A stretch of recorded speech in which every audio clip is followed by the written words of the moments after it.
शिवरात्रि की व्रत कथा और महात्म्य।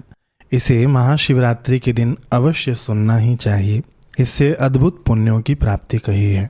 शिव महापुराण में शिवरात्रि व्रत को लेकर कथा का वर्णन आता है, जिसमें अनजाने में भी किए गए शिवरात्रि व्रत से एक शिकारी की बुद्धि शुद्धि और उसे मिलने वाले शिव पद की प्राप्ति की कथा है।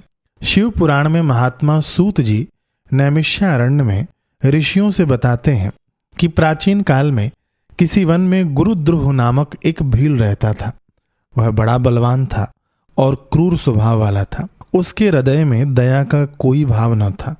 वह वन में पशुओं के शिकार से अपना जीवन यापन करता था। उसने कभी भी कोई शुभ कर्म किया ही न था। एक समय कई दिनों तक उत्तम शिकार न मिलने से वह और उसका कुटुंब भूख से व्याकुल हो गया। वह शिकार की तलाश में वन में भटकने लगा, लेकिन पूरा दिन भटकने के बाद भी उसे कोई शिकार न मिला। दैवयोग से वह शिवरात्रि का ही पावन दिन था। अनचाहे और अज्ञानतावश ही उसने और उसे पूरे परिवार ने शिवरात्रि का व्रत कर लिया। इस तरह वन में विचरते हुए उसका पूरा दिन बीत गया। रात हो जाने के बावजूद परिजनों की व्याकुलता का ध्यान करते ही उसने खाली हाथ घर लौटने का निर्णय त्याग दिया। शिकार न मिलने से व्याकुल वह भील तालाब के घाट पास एक बेल के वृक्ष की एक डाल पर थोड़ा सा जल लेकर धनुष बाण साध कर इस उद्देश्य से चढ़ गया कि कोई पशु निश्चित ही इस तालाब पर जल पीने आएगा और वह उसी समय उसका शिकार कर लेगा। रात के पहले प्रहर में एक हिरण तालाब में जल पीने आई। उस समय उस व्याध ने धनुष से उस हिरण की ओर निशाना साधा। उसके हाथ के धक्के से एक पत्र और जल नीचे गिरा। संयोग से उस वृक्ष के नीचे एक प्राचीन स्वयंभू शिवलिंग स्थित था। वह बेलपत्र और जल सीधे शिवलिंग पर अर्पित हो गया। इस तरह अनजाने में भील राज द्वारा प्रथम प्रहर का शिव पूजन हो गया। शिव पूजन के प्रभाव से उसका बहुत सारा पाप तत्काल नष्ट हो गया। भील को स्वयं के ऊपर धनुष साधे हुए देख हिरणी घबरा गई और उसने व्याध राज से प्रश्न किया, व्याध, आप क्या करना चाहते हो? मुझे सच सच बताओ। व्याध ने जवाब दिया कि उसके कुटुंब के लोग भूखे हैं, इसलिए वह हिरणी का शिकार करना चाहता है और कुटुंब सहित अपनी भूख को तृप्त करेगा। हिरणी ने उससे प्रार्थना की कि यदि उसके प्राण हर कर यदि व्याध और उसके परिवार का हित होता है तो वह मरने को तैयार है, लेकिन उसके बच्चे छोटे हैं और अकेले हैं। उन बच्चों को वह अपनी बहन के पास छोड़कर वापस व्याध के पास आ जाएगी। हिरणी के इस प्रस्ताव से भील सहमत नहीं हुआ। तब हिरणी ने दोबारा व्याध से प्रार्थना की और कहा, हे व्याध, मैं तुम्हारे सामने शपथ लेती हूँ, जिससे मैं जाकर अवश्य ही वापस लौट आऊंगी। ब्राह्मण यदि वेद बेचें और त्रिकाल संध्या न करें, पत्नी यदि स्वेच्छाचारी होकर पति की अवज्ञा करे, तो उन्हें जो पाप लगता है, साथी पर उपकार को न मानने का, भगवान शिव का अनादर करने से, विश्वासघात करने से तथा धर्म द्रोह करने वालों को जो पाप लगता है वही मुझे लगे, यदि मैं वापस लौटकर न आऊं तो। शिव पूजन से उस व्याध के कुछ पुण्य उदय हुए थे। तब हिरणी की यह शपथ सुनकर उसने उसे जाने की आज्ञा दे दी। वह हिरणी जल पीकर वहां से चली गई। इस तरह से रात्रि का वह प्रहर निराहार जागरण में ही बीत गया। इसी बीच उसी हिरणी की बहन उसे ढूंढते हुए उसे तालाब के पास जल पीने के लिए आई। तब उस हिरणी को मारने के लिए व्याध ने अपना धनुष चढ़ाया, जिससे एक बार फिर जल और बेलपत्र उसी शिवलिंग पर अर्पित हो गया और दूसरे प्रहर भी अनजाने रूप में व्याध द्वारा शिव पूजन हो गया। दूसरी हिरणी ने जब व्याध को धनुष चढ़ाए देखा तो उसने भयभीत होकर व्याध से उसे मारने का कारण पूछा। व्याध ने उसे बताया कि अपनी भूख के कारण वह उसे मारेगा। इस पर हिरणी ने व्याध से प्रार्थना पूर्वक निवेदन किया कि व्याध, मैं धन्य हूं, क्योंकि इस देह द्वारा किसी का उपकार होगा, किंतु मेरे घर में 2 छोटे बच्चे हैं। एक बार उन्हें अपने स्वामी को सौंप दूं, फिर तुम्हारे पास में लौटकर आ जाऊंगी। व्याध ने इस पर उसे इनकार किया। तब उस हिरणी ने शपथ खाते हुए व्याध से कहा कि हे व्याध, मैं भगवान विष्णु की शपथ खाकर कहती हूँ कि यदि वापस न आऊं तो अपना सारा पुण्य हार जाऊं, क्योंकि जो वचन देकर उसे तोड़ता है अपने पुण्यों का नाश कर देता है।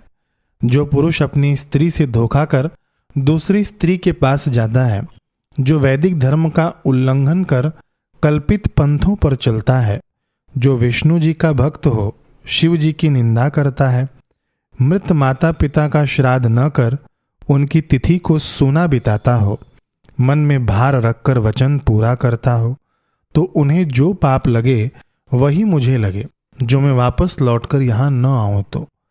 व्याध ने उसे जाने की आज्ञा दे दी। शिव पूजन से जाने अनजाने में उसका हृदय निर्मल हो रहा था। दूसरा प्रहर भी जागरण और निराहार ही बीत गया, लेकिन उसे भूख व्याकुल कर रही थी। हिरणी के वापस न आने से वह चकित होकर उनकी प्रतीक्षा करने लगा। इतने में उसे तालाब के पास एक हिरण दिखाई दिया। उसे मारने के लिए उसने धनुष चढ़ाया, लेकिन प्रारब्धवश पुनः जल और बेलपत्र उस शिवलिंग पर अर्पित हो गया। संभवतः शिव जी ने उस व्याध पर दया दिखाई और तीसरे प्रहर का पूजन भी उसने अनजान होकर कर लिया।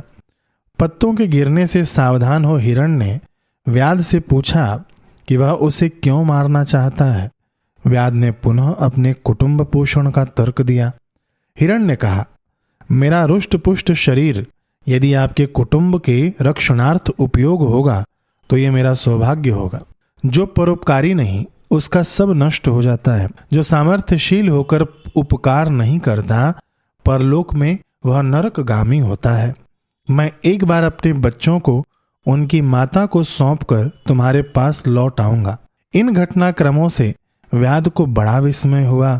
उसने हिरण से कहा कि तुमसे पहले भी जो यहाँ आए वे भी मुझसे ज्ञान की बातें करके वापस लौटने का वादा करके गए, पर कोई वापस नहीं आया। तुम भी जाओगे तो मेरे परिवार का पेट कैसे भरेगा। शिव जी के पूजन से उसके पाप नष्ट हो गए थे। एक क्रूर शिकारी अपने शिकार से तर्क कर रहा था।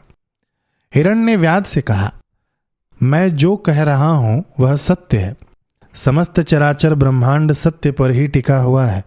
झूठे व्यक्ति का सारा पुण्य नष्ट हो जाता है। फिर भी हे भील, मेरी प्रतिज्ञा सुनो।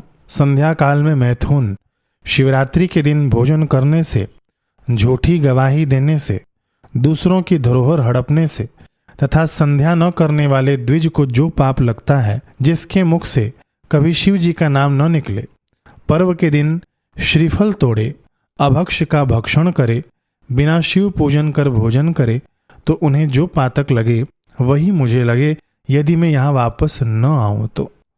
शिव पूजन से उत्पन्न हुए पुण्य के प्रभाव से व्याध का हृदय कुछ कुछ शुद्ध हो गया था। उसने हिरण को वापस जाने की आज्ञा दी और उससे शीघ्र लौटने का आदेश दिया। तीनों हिरण एक ही स्थान पर एकत्रित हुए और सबने प्रतिज्ञा में बंधने का अपना अपना वृतांत सुनाया और सबने निश्चय किया कि उस व्याध के पास अवश्य लौटना चाहिए। तभी ज्येष्ठ हिरणी ने अपने पति हिरण से कहा कि स्वामी, आपके बिना बालक कैसे रहेंगे, और पहले प्रतिज्ञा मैंने की है, इसलिए आप दोनों घर पर रहें, मैं ही व्याध का आहार बनूंगी। किंतु किसी ने अपनी प्रतिज्ञा तोड़ना उचित नहीं समझा। वे तीनों ही व्याध का आहार बनने के लिए निकल पड़े। तब उनके बच्चे भी उनके पीछे पीछे चल पड़े। इतने सारे शिकार को एक साथ आता देखकर व्याध अत्यंत प्रसन्न हुआ। उसने पुनः अपने धनुष पर बाण चढ़ाया, जिसके झटके से पुनः बेलपत्र और जल छलक कर शिवलिंग पर अर्पित हो गया। इस तरह से चौथे प्रहर का भी शिव पूजन व्याध के द्वारा हो गया और उसके सारे पाप नष्ट हो गए।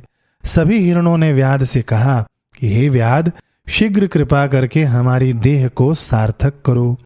हिरणों की यह बात सुनकर व्याध का हृदय करुणा और दया से भर गया। उसने विचार किया कि ये हिरण धन्य है जो ज्ञानहीन होने पर भी परोपकार में लगे हैं, और दूसरा मैं जो कि मनुष्य होकर भी दूसरों को पीड़ा देता रहता हूं। ऐसा पाप करके मेरी गति क्या होगी। ऐसा विचार करके उसने हिरण से कहा कि हे मृगों, तुम धन्य हो, तुम अपने घर पर जाओ। व्याध द्वारा हिरणों को अभय प्रदान करने से प्रसन्न हुए भगवान महादेव उसी समय प्रकट हो गए और उन्होंने व्याध को स्पर्श करके कहा कि हे निषादराज, मैं तुम्हारे व्रत से अत्यंत प्रसन्न हूं, कुछ वर मांगो।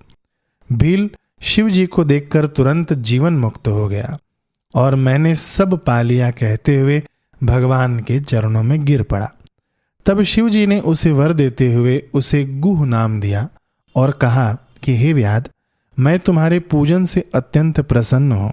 तुम श्रृंगवीरपुर जाकर दिव्य भोगों का उपयोग करो, तुम्हारे कुल की वृद्धि होती रहेगी। भगवान श्री राम एक दिन तुम्हारे घर पधारेंगे तथा तुम्हारी उनसे मित्रता होगी और अंत में तुम दुर्लभ मोक्ष प्राप्त कर लोगे। इसी समय हिरण भगवान के दर्शन के प्रभाव से मृग योनि त्याग कर दिव्य देह धारण करके दिव्य धाम चले गए। भील भी भगवान शिव के वरदान के प्रभाव से दिव्य भोग का पहले तो भोग किया और बाद में श्री राम की कृपा से उसने सायुज्य मोक्ष प्राप्त किया। सूत जी कहते हैं कि अनजाने में किए गए व्रत अनुष्ठान के प्रभाव से निषाद राज का कल्याण हो गया। फिर जो शिवरात्रि व्रत को भक्ति भाव से करते हैं उन्हें तो दुर्लभ भोग और परम मुक्ति की प्राप्ति साध्य हो ही जाती है। इस लोक में नाना प्रकार के व्रत, विविध तीर्थ, दान और कठिनतम तप भी शिवरात्रि के व्रत की समानता नहीं कर सकते। इसलिए शिवरात्रि व्रत को व्रतराज कहा गया है। नमः पार्वती पतये हर हर हर महादेव।